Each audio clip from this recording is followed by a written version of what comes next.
الحمد للہ رب العالمین والصلاة والسلام علی اشرف الانبیاء والمرسلین سیدنا و نبینا و مولانا محمد صلی اللہ علیہ وآلہ وصحبہ اجمعین.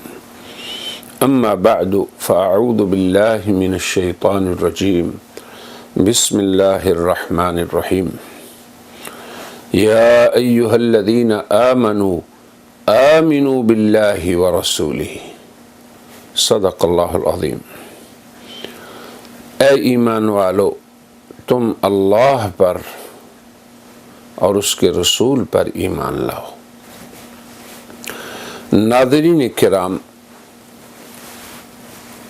ہم سبھی جانتے ہیں کہ جن امور پر ایمان لانے سے ایک بندہ مومنین کی صف میں آ جاتا ہے یا دائرۂ اسلام میں داخل ہو جاتا ہے، ان میں سے پہلا امر اللہ پر ایمان ہے.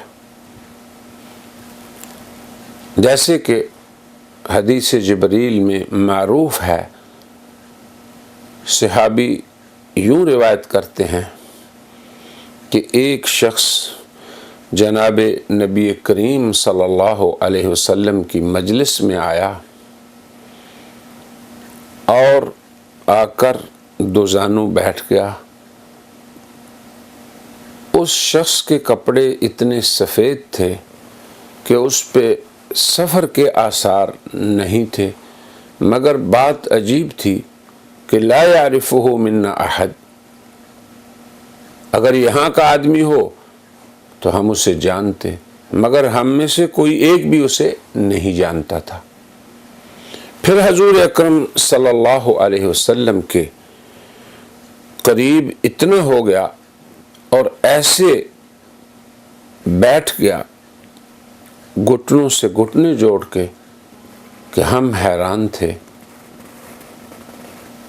اس کے لباس پہ، اس کے جسم پہ کہ سفر کے آثار نہیں، پھر اس کی شکل و صورت پہ کہ ہم میں سے کوئی اسے جانتا نہیں، اجنبی ہے، مگر ایسے جیسے کہ بہت ہی حضور اکرم صلی اللہ علیہ وسلم کے قریب ہو اور متعارف ہو. اس نے حضرت صلی اللہ علیہ وسلم سے سوال کرنا شروع کر دیے، اور پہلا سوال یہ تھا مل ایمان، ایمان کیا ہے؟ جس کے جواب میں حضور اکرم صلی اللہ علیہ وسلم نے ارشاد فرمایا، ایمان یہ ہے کہ تم اللہ پر ایمان لاؤ، اس کے فرشتوں پر ایمان لاؤ، اس کے رسولوں پر ایمان لاؤ. تو گویا ایمان کے 6 کے 6 ارکان بیان فرما دیے، اللہ پر، اس کے رسولوں پر، اس کی کتابوں پر، اس کے فرشتوں پہ، قدر پہ اور آخرت کے دن پر. اب سوال کرنے کے بعد سائل اگر جاننا چاہے تو وہ جس سے پوچھتا ہے اس کی تصدیق نہیں کرتا، کیونکہ اس کو ایک نیا علم ملتا ہے جو اسے پہلے حاصل نہیں تھا. مگر یہ عجیب سائل ہے کہ جب حضور نے اسے ایمان کی بات بتا دی، ارکان ایمان بتا دیے، تو اس نے کہا صدقت، یعنی اس نے آپ کی تصدیق کی کہ آپ سچ فرما رہے ہیں. اب یہ چیز بھی صحابہ کے لیے باعث غرابت تھی کہ یہ عجیب آدمی ہے کہ سوال بھی کرتا ہے پھر تصدیق بھی کرتا ہے۔ الغرض یہ ایک لمبی بات ہے، مگر اس سے ہماری غرض صرف اتنی ہی ہے کہ ایمان سے مراد ان امور کو ماننا ہے جن میں ایک امر ایمان بالرسل ہے۔ اب ایمان بالرسل کیا چیز ہے؟ یہ چیز ہمارا موضوع ہے۔ ایمان بالرسل کو جب ہم عقائد اسلامیہ میں سے شمار کرتے ہیں تو جملہ اہل عقائد ایمان بالرسل کی بات کو چند لفظوں میں بیان کر دیتے ہیں، اور وہ یہ ہیں کہ ہم اللہ تعالی کے تمام انبیاء کو مانتے ہیں، اور یہ کہ حضرت محمد الرسول اللہ صلی اللہ علیہ وسلم آخری نبی ہیں۔ اس پوری چیز کو ماننا ایمان بالرسل ہے۔ اگر کوئی شخص یہ کہے کہ ہم اللہ کے رسولوں کو مانتے ہیں اور آخری کا ذکر نہ ہو تو یہ ایمان بالرسل کے منافی امر ہے۔ اسی لیے علماء کرام کہتے ہیں کہ عقیدہ ختم نبوت ایمان کا حصہ ہے، اور وہ یوں یہ بات سمجھیں کہ عقیدہ ختم نبوت کیوں ایمان کا حصہ ہے کہ ایمان کا دوسرا رکن رسولوں کو ماننا ہے، اور رسولوں کے ماننے کا مطلب یہ ہے، مفہوم یہ ہے جو علماء عقائد نے لکھا کہ اللہ کے جملہ رسولوں کو مان کر ساتھ یہ کہنا کہ حضور اکرم صلی اللہ علیہ وسلم پہ یہ سلسلہ ختم ہے۔ تو اب جب ختم ہے ہم کہیں گے تو یہ عقیدہ ختم نبوت ہے، اور یہ ایمان بالرسل کا حصہ ہے، اور ایمان بالرسل ایمانیات کا ایک رکن ہے۔ یہ بات بنیادی طور پہ ہم میں سے ہر مسلمان کو سمجھنی چاہیے کہ کیوں عقیدہ ختم نبوت اسلام میں اہم امر ہے، اور یہ ایمان کا جزو ہے۔ اور ایمان کے بارے میں یہ بات بھی یاد رہے کہ ایمانیات کے اندر کوئی تقسیم نہیں کہ آپ یہ کہیں کہ ہم بعض ایمانیات کو مانتے ہیں اور بعض ایمانیات کو ہم نہیں مانتے۔ جیسے ایک شخص اسلام کے بعض اعمال کو، بعض فرائض کو ادا کرتا ہے اور بعض میں کوتاہی کرتا ہے، تو یہ شخص ایمان سے نہیں نکلے گا۔ ہاں، جو فرائض ادا کرتا ہے اللہ کے ہاں مطیع ہے، اور جو نہیں ادا کرتا ان میں وہ اللہ کے ہاں مجرم شمار ہوگا اور اس کا حساب ہوگا، مگر دائرہ اسلام سے وہ خارج نہیں ہوگا۔ ارکان اسلام بھی اس حدیث جبریل میں بیان ہوئے، اور ارکان ایمان بھی۔ تو ان میں فرق یہ ہے کہ اگر کوئی شخص اسلام کے اعمال میں سے کسی عمل میں کوتاہی کرتا ہے، اس کی ادائیگی وہ نہیں کرتا جنہیں ادا کرنا اس پہ فرض ہے، تو وہ اسلام کی روح سے فاسق تو ہوگا مگر خارج نہیں ہوگا۔ مگر ایمانیات جو ہیں، ارکان ایمان جو ہیں، ان کے اندر یہ تقسیم نہیں کہ بعض کو مان لے اور بعض کو چھوڑ دے تو پھر اس کے ایمان میں فرق نہ آئے۔ یہ بنیادی چیز ہے جسے جاننا ضروری ہے۔ اور اس سے پہلے ہم نے یہ بتایا کہ ایمان بالرسل کا مفہوم تمام رسولوں کو ماننا اور حضور کو آخری نبی ماننا۔ اس لیے عقیدہ ختم نبوت اسلام کے اندر بہت بڑی اہمیت کا حامل ہے۔ اب ہم مسلمان جب یہ کہتے ہیں کہ جناب محمد رسول اللہ خاتم النبیین ہیں، تو اس سے کوئی شخص یہ نہ سمجھ لے، یہ بھی بات بڑی اہم ہے۔ وہ کیا کہ خاتم النبیین ماننے سے ہمیں ہرگز یہ نہیں سمجھنا چاہیے۔ کیا نہیں سمجھنا چاہیے؟ کہ انسانیت نبوت سے محروم ہو گئی، انسانیت کا نبوت سے رشتہ ختم ہو گیا۔ عقیدہ ختم نبوت کا ہرگز یہ معنی نہیں ہے کہ حضور کی خاتمیت سے انسانیت نعمت نبوت و رسالت سے محروم ہو گئی۔ یہ انتہائی دجل کی بات ہے، انتہائی مغالطے میں ڈالنے کی بات ہے کہ کوئی یہ کہے کہ جب مسلمان حضور کے بعد کسی کی نبوت کے قائل نہیں تو وہ گویا انسانیت کو نبوت سے محروم کرنے کی بات کر رہے ہیں، بلکہ خاتم النبیین ہونے کا معنی یہ ہے کہ اللہ کا وہ انعام جو نبوت کی شکل میں انسانوں کو ملا وہ اتنا کامل اور مکمل ہو گیا کہ وہ قیامت تک اب ان کے ساتھ رہے گا۔ یہ ہے حضور کی ختم نبوت کا مفہوم، یعنی جناب محمد رسول اللہ صلی اللہ علیہ وسلم کی بعثت فرما کر اللہ تعالی نے انسانوں پر اتنا عظیم احسان کیا کہ وہ ہمیشہ ہمیشہ کے لیے نبوت کے ساتھ رہیں گے، اور رسالت و نبوت اور شریعت کی نعمت کبھی بھی ان سے چھنے گی نہیں۔ جب وہ نبوت کے ساتھ ہیں اور نبوت ان کے ساتھ ہے، وہ شریعت کے ساتھ ہیں اور شریعت ان کے ساتھ ہے، تو اب بشریت کسی نئی نبوت کی محتاج نہیں۔ یہ ہے مفہوم حضور اکرم صلی اللہ علیہ وسلم کی خاتمیت کا۔ بلکہ یوں سمجھیں کہ خاتم النبیین ہونے کا یا حضور کی ختم نبوت کا یا عقیدہ ختم نبوت کا یہ مطلب نہیں کہ بشریت نبوت سے علیحدہ ہو گئی، صراط مستقیم بشریت کی نظر سے اوجھل ہو گئی،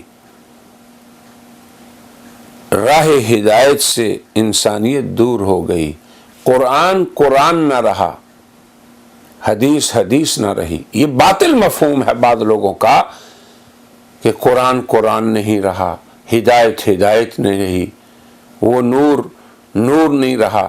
اب نئی نبوت کی ضرورت ہے اور حاجت ہے۔ حاجت کے وقت نبوت کا آنا اور اس فلسفے کو پیدا کرنا یہ اسلامی فکر نہیں، اسلامی سوچ نہیں، قرآنی فکر نہیں، قرآنی سوچ نہیں۔ کیوں؟ قرآن یہ کہتا ہے کہ ہم نے الیوم اکملت لکم دینکم واتممت علیکم نعمتی۔ دین کا کمال اور نعمت کا تمام ہونا یہ ہے کہ نبوت و رسالت کی شکل میں جو نعمت منعم حقیقی نے انسانیت کو عطا کی اب وہ کامل و مکمل ہو گئی، جس میں قیامت تک نقص نہیں آئے گا، اور انسانیت قیامت تک کسی نبوت اور شریعت کی محتاج نہیں ہوگی۔ ہاں، آپ سے پہلے انسانوں کو نعمت نبوت و رسالت ملتی تھی، مختلف ادوار میں نبی آتے رہے، قوموں کی طرف، علاقوں کی طرف، اہل زبان کی طرف، مگر یہ ساری حدود ختم ہو گئی خاتم النبیین کے آنے سے۔ جناب خاتم النبیین صلی اللہ علیہ وسلم پہ اللہ نے نعمت نبوت کو، رسالت کو تمام بھی فرما دیا اور ختم بھی فرما دیا۔ اب انسانیت صرف اور صرف انہی کی لائی ہوئی ہدایت سے رہنمائی لے گی، انہی کے لائے ہوئے نور سے روشنی حاصل کرے گی، ان کی لائی ہوئی شریعت سے تا قیامت اپنی زندگی کو سنوارتی رہے گی، بلکہ تمام بنی نوع انسان انہی کی حیات طیبہ اور سیرت مطہرہ سے اسوہ حسنہ پاتے رہیں گے۔ تمام زمانوں، تمام ادوار میں صرف اور صرف انہی کی نبوت کا سکہ چلے گا۔ زمانے بدلتے رہیں، دور مختلف ہوتے رہیں، مگر نبوت و رسالت اور شریعت میں تبدیلی نہیں ہوگی۔ یہ ہے خاتم النبیین ہونے کا معنی، یہ ہے دین کے کمال کا مفہوم اور نعمت کے تمام ہونے کا مفہوم، اور یہ ہے خاتم النبیین کی عظمت۔ اسی لیے آپ کا دین خاتم الادیان ٹھہرا۔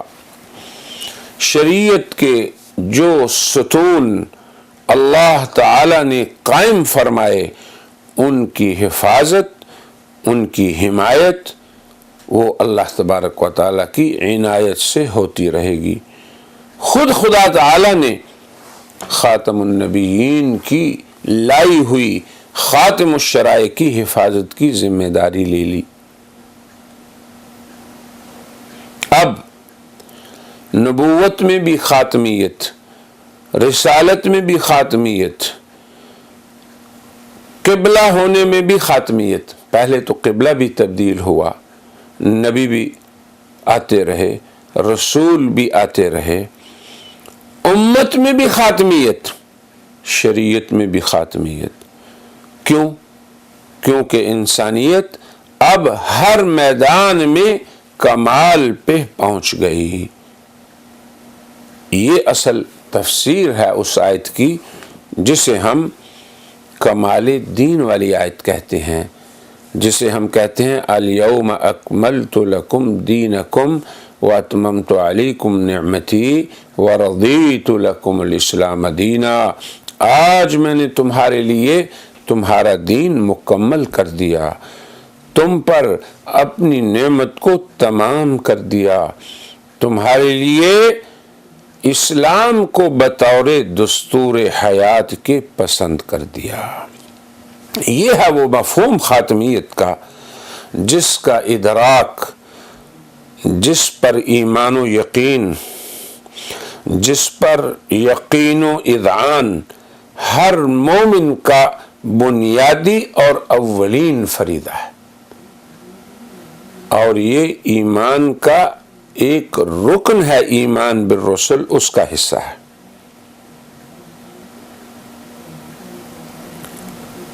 اب آپ صلی اللہ علیہ وسلم کی خاتمیت بمعنی کہ وہ آخری رسول ہیں، اس کا تقاضا یہ ہے کہ آپ کی آمد کے بعد کسی دیگر نبوت کی انسانیت کو حاجت نہ رہے۔ تو اب جب حاجت ہی نہیں نبوت کی تو پھر کسی نئے نبی کی نبوت کا جاری ہونا اس کا سوال ہی پیدا نہیں ہوتا۔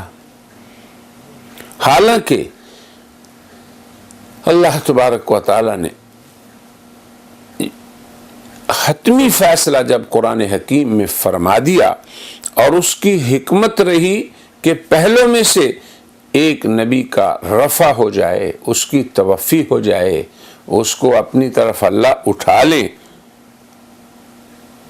تو ان کی آمد جب ہو تو ایسے طور پہ ان کی آمد ہو کہ عقیدہ ختم نبوت اور خاتمیت سے کوئی اس کا ٹکراؤ بھی نہ ہو۔ اسی لیے عیسیٰ علیہ السلام جب آئیں گے تو وہ شریعت محمدیہ ہی کو دستور حیات بنائیں گے۔ نبی کریم صلی اللہ علیہ وسلم نے فرمایا والذی نفسی بیدہ لو کان موسیٰ حیا لما وسعہ الا اتباعی، او کما قال صلی اللہ علیہ وسلم، خدا کی قسم جس کے قبضہ قدرت میں میری جان ہے، اگر موسیٰ علیہ السلام زندہ ہوتے تو ان کے لیے بھی میری ہی اتباع کے سوا کوئی چارہ نہ تھا۔ یہی وجہ ہے کہ امت مسلمہ کے مسلمہ عقائد میں سے ہے کہ حضرت عیسیٰ علیہ السلام اپنی آمد ثانی پر اسی خاتمیت محمدیہ کا عملی نمونہ پیش فرماتے ہوئے خاتم الشرائع کی ہی اتباع فرمائیں گے۔ خاتمیت رسالت معاب کے اس مفہوم کی وجہ سے آپ کی دعوت اور خاتم النبیین کا دائرہ نبوت و رسالت اتنا وسیع ہے کہ انسانیت کا کوئی فرد، کائنات کا کوئی مکان، کوئی زمانہ مستثنا نہیں آپ کی نبوت سے۔ آپ اپنے ابنائے زمانہ کے لیے بھی نبی ہیں اور بعد میں آنے والے تمام زمانوں کے جملہ بنی نوع انسان کے لیے بھی نبی ہیں۔ آپ نے فرمایا میں اپنے ابنائے عصر اور بعد والے ابنائے عصر سبھی کا نبی ہوں۔ خاتمیت کے اس معنی اور مفہوم پر اول المومنین ابو بکر سے لے کے آخر المومنین قیامت تک کے آخری مسلمان اسی عقیدے پہ رہیں گے انشاءاللہ، جیسے کہ رہے ہر دور کے مسلمان۔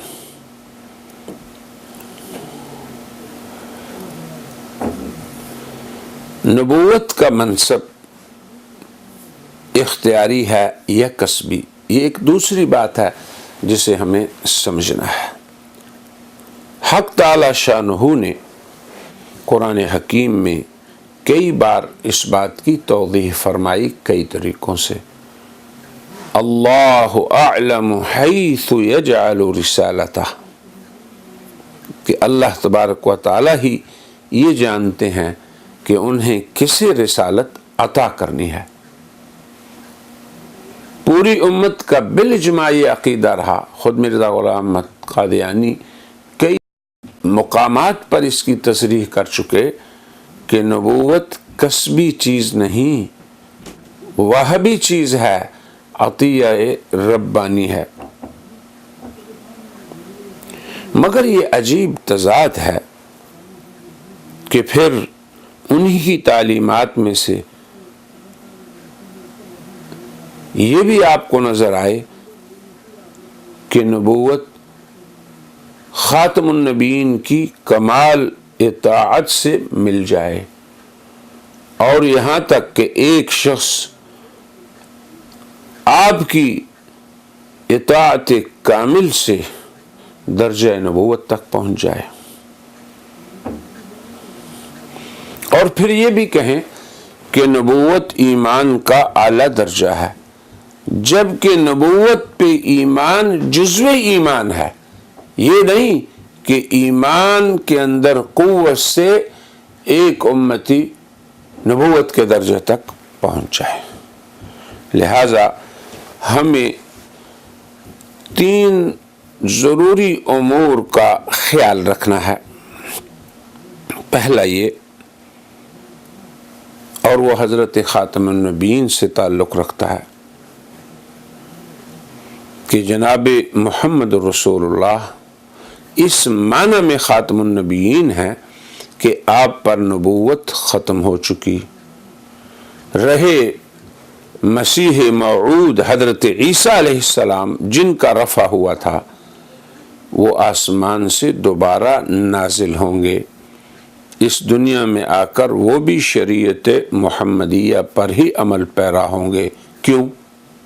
اس لیے کہ جس دور میں وہ نازل ہوں گے وہ دور جناب محمد الرسول اللہ کی بعثت کا دور ہے، آپ کی بعثت کا زمانہ ہے، وہ زمانہ خاتم النبیین ہے۔ یہ وہ امر ہے جس کا تعلق جناب محمد رسول اللہ صلی اللہ علیہ وسلم کی ذات گرامی سے ہے۔ حضرت عیسیٰ علیہ السلام کے متعلق یہ یاد رکھنا ضروری ہے کہ ان کو نبوت حضرت خاتم النبیین صلی اللہ علیہ وسلم کے دور سے پہلے ملی، یہ بات یاد رکھنے والی ہے۔ اب جب پہلے ملی تو ان کا شمار انبیاء میں ہو گیا، وہ مبشر تھے حضرت خاتم النبیین کے لیے، مبشرن برسول یأتی من بعدی، انہوں نے خوشخبری دی کہ میرے بعد ایک رسول آئیں گے، تو وہ حضور کے آمد کے لیے مبشر تھے، خوشخبری دینے والے تھے۔ جب حضور اکرم صلی اللہ علیہ وسلم نے ان کے بارے میں خبر دی، کیونکہ بہت سے لوگ انسانی گروہ فاختلف الاحزاب من بینہم حضرت عیسیٰ علیہ السلام کے بارے میں مختلف ہوئے، تو آپ نے جو اخبار ان کے بارے میں دی حضور اکرم صلی اللہ علیہ وسلم نے، تو ان میں سے ایک خبر یہ تھی لَيَنزِلَنَّ فِيكُمْ، کہ وہ ضرور برضرور نازل ہوں گے۔ یہ ایسے جامع الفاظ ہیں کہ نزول کے اندر ان کا رفع بھی بیان ہو گیا اور ان کی حیات بھی بیان ہو گئی۔ پیغمبر علیہ السلام فصاحت و بلاغت کی بھی خاتمیت آپ کی ذات پہ ہو گئی۔ تو آپ نے جب نزول کا لفظ اختیار فرمایا تو یہ ایسا جامع لفظ ہے کہ نزول میں ان کا رفع اور ان کی حیات، جو کچھ امور اہل اسلام کے ہاں عیسیٰ علیہ السلام سے متعلق ہیں، وہ سبھی اس میں آ گئے۔ دوسری بات یہ حضرت عیسیٰ کے متعلق کہ سابقہ انبیاء میں سے صرف وہ اکیلے ایسے نبی ہیں جو حضرت صلی اللہ علیہ وسلم کے زمانہ بعثت میں دوبارہ آئیں گے۔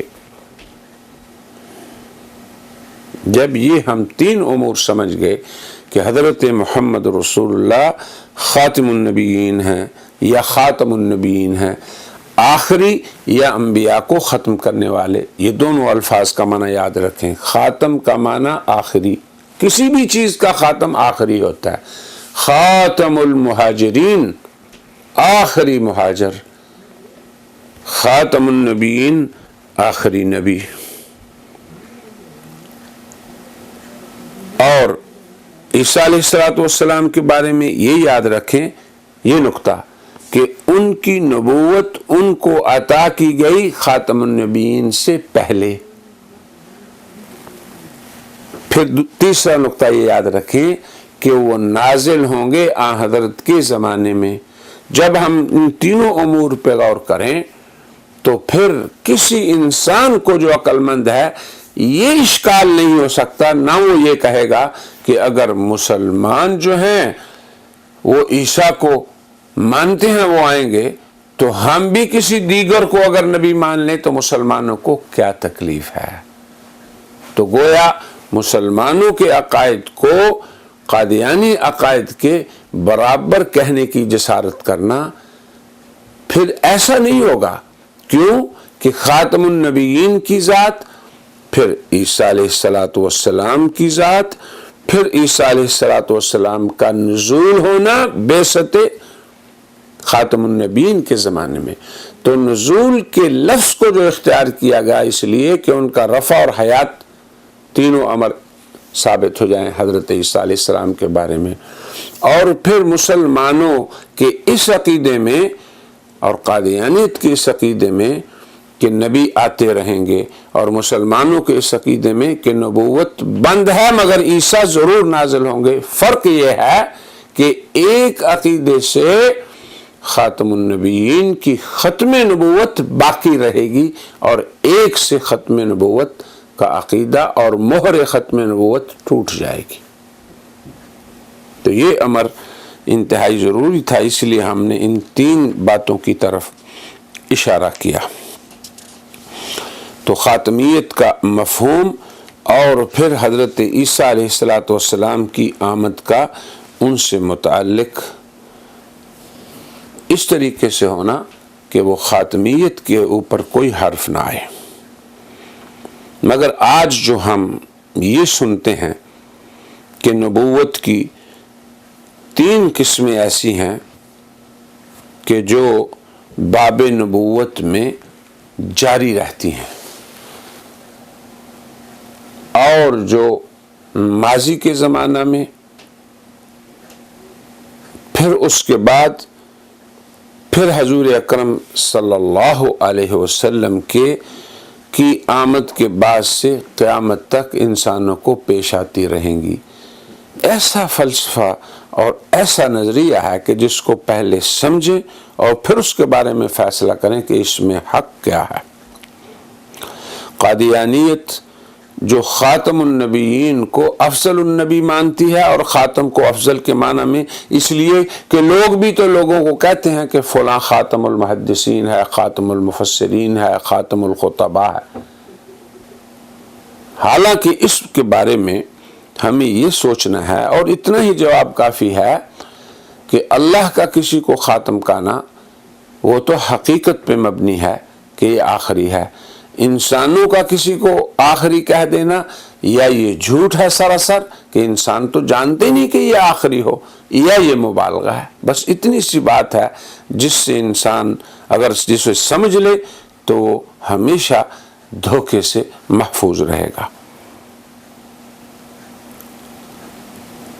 آج جب ہم MTA کو دیکھتے ہیں، اس کا مشاہدہ کرتے ہیں، تو وہ بسا اوقات یہ کہتے ہیں کہ حضور واقعی خاتم النبیین تھے، مگر اس معنی میں کہ افضل تھے۔ پھر وہ نبوت کی اس طرح تقسیم کرتے ہیں کہ ایک نبوت تشریعی اور مستقل نبوت ہے، یہ خالص عطیہ ربانی ہے۔ پھر اس کی مثال میں کہتے ہیں جیسے موسیٰ علیہ السلام۔ دوسری نبوت غیر تشریعی اور غیر مستقل ہے، یہ بھی اللہ کا عطیہ ہے، جیسے حضرت ہارون کی نبوت۔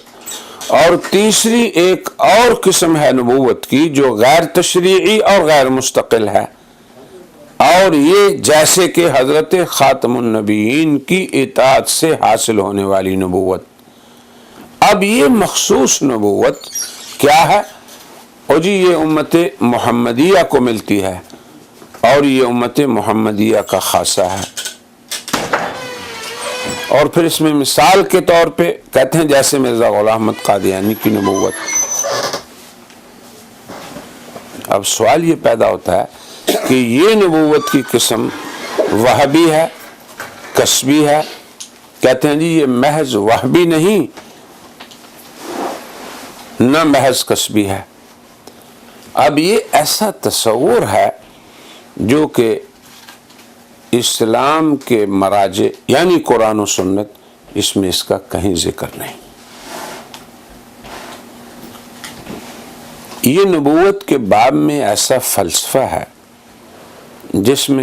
جس کو قرآن و سنت کی مرجعیت یا قرآن و سنت سے ثبوت یہ حاصل نہیں۔ رہی یہ بات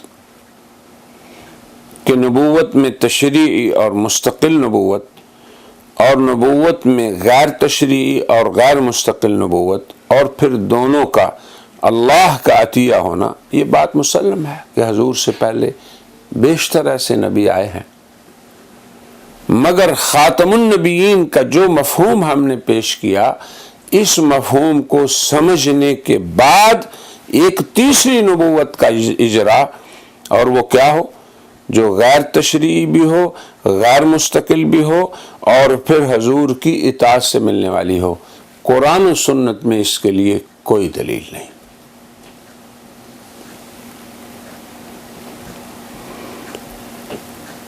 اس قول کی مرجعیت کتاب و سنت نہیں۔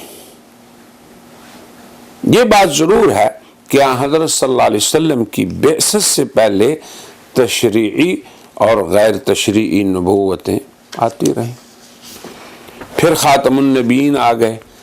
جب خاتم آ گئے تو یہ سلسلہ بند ہو گیا۔ اگر ہم یہ کہیں کہ آپ کی اطاعت سے نبوت ملتی ہے تو پھر آپ خاتم نبوت نہیں، فاتح نبوت بن گئے۔ آپ خاتم النبیین نہیں، صانع النبیین بن گئے۔ سوال یہ ہے کہ کیا نبوت کی حاجت ہے؟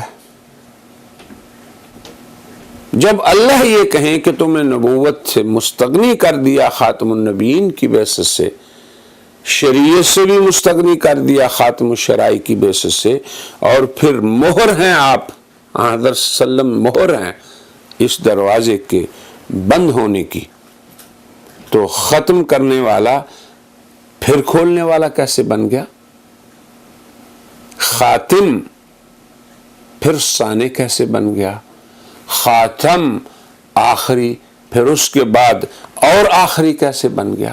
یہ وہ امور تھے جن کے بارے میں ہمیں ختم نبوت کو جب ہم سمجھیں تو ان کو سمجھنا اور بیان کرنا بھی اہل علم کا بھی کام ہے اور اہل ایمان کا بھی کام ہے۔ اللہ تبارک و تعالی نے کس قدر اہتمام سے اسی عقیدے کو قرآن حکیم میں بیان فرمایا ہے۔ اب ہم ذرا اس امر کی طرف آتے ہیں۔ حق تعالی شانہ نے جو میں نے آیت شروع میں پڑھی تھی، ارشاد فرمایا یا ایھا الذین آمنوا آمنوا باللہ ورسولہ، اے ایمان والو تم ایمان لاؤ اللہ پر اور اس کے رسول پر۔ اب اللہ تبارک و تعالیٰ کا یہ مطالبہ کہ تم اللہ پر اور اس کے رسول پر ایمان لاؤ، تو اللہ اور اس کے رسول پہ ایمان کی کیا حقیقت ہے؟ وہی جس کا ہم نے ابھی ذکر کیا کہ تم یہ کہو کہ اللہ کے جملہ رسولوں کو ہم مانتے ہیں، اور یہ بھی کہ اس سلسلے کے آخری جناب محمد رسول اللہ۔ اگر تم یہ کہو کہ اللہ کے ہم جملہ رسولوں کو مانتے ہیں مگر یہ ساتھ اس کے نہ مانو کہ یہ سلسلہ حضور پہ ختم ہوا، تو یہ ایمان بالرسل نہیں۔ جب ایمان بالرسل نہیں، ایک رکن ایمان کا چھوٹ گیا، تو ایسی بات نہیں ہے کہ اسلام کے بعد اعمال اگر چھوٹ گئے تو آپ مسلمان رہے۔ ایمان اور اسلام میں یہی فرق ہے کہ بعض اعمال اسلام چھوٹ جانے سے بندہ قاصر ہوتا ہے، عاصی ہوتا ہے، نافرمان ہوتا ہے، فرائض کے چھوٹنے سے فاسق ہوتا ہے، مگر ایمان سے نہیں نکلتا۔ مگر ایمانیات جو ارکان ایمان ہیں ان میں سے کسی ایک کے چھوٹنے سے بندہ سب سے فارغ ہو جاتا ہے۔ اب حق تعالی شانہ نے اسی وجہ سے عقیدہ ختم نبوت کے بیان کے لیے بہت اہتمام فرمایا۔ جب عقیدہ ختم نبوت جزو ایمان ہے اور پھر ایمان کے اندر تجزی نہیں، سب ارکان کو حاضر ہونا، سب ارکان کا مستحضر ہونا اور ان کا اعتراف اور تسلیم اور اقرار کرنا، تب جا کے ایک ایمان کو وجود بخشے گا۔ تو اللہ تبارک و تعالی نے دیکھیں کہ ایمان بالرسل اس رکن ایمان کو کیسے بیان فرمایا، تو ہم اس طرف اشارہ کرتے ہیں کہ قرآنی اسلوب ایمان بالرسل کے باب میں کیسے ہے۔ حق تعالی شانہ ایمان بالرسل کو 3 طریقوں سے قرآن حکیم میں بیان فرماتے ہیں۔ ایک طریقہ یہ کہ اللہ لفظ ماضی کو استعمال کریں اور اہل ایمان کو یہ کہیں کہ تم اس بات کا اقرار کرو کہ ہم ایمان لائے۔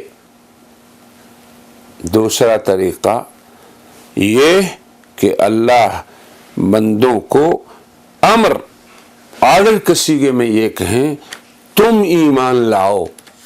اور تیسرا طریقہ یہ کہ اللہ بندوں کے وصف کو یوں بیان کریں کہ میرے مومن بندے وہ ہیں جو ایمان لاتے ہیں۔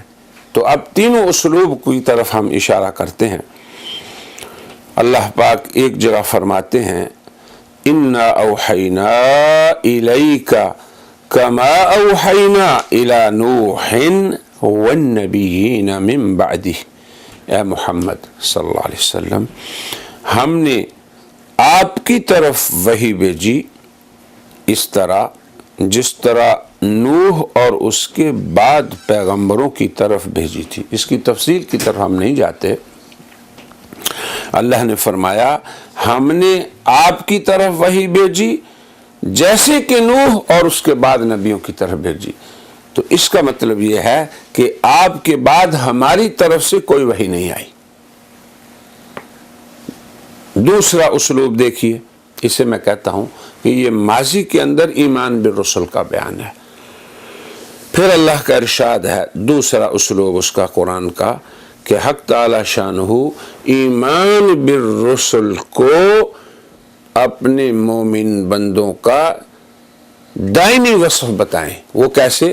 کہ میرے مومن بندے وہ ہیں جو ایمان لاتے ہیں اس پہ جو آپ پہ نازل ہوا اور آپ سے پہلے نازل ہوا۔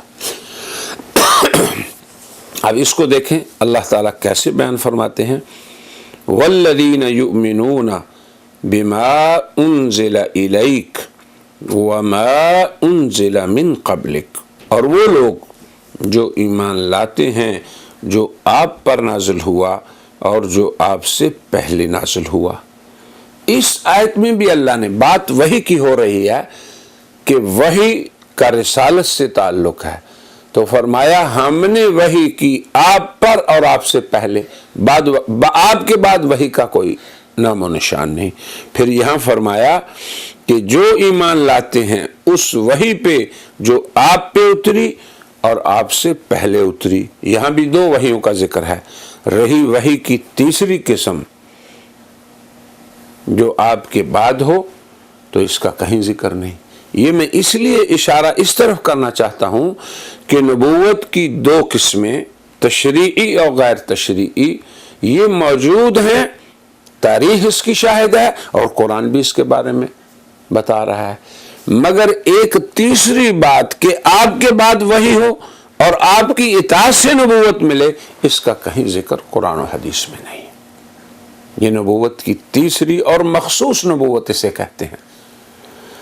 اب تیسرا اسلوب قرآنی دیکھیں، قرآن کہتا ہے آرڈر کے سیغے میں، امر کے سیغے میں، آمنوا باللہ ورسولہ، اب لاؤ تم ایمان اللہ پر اور اس کے رسول پر،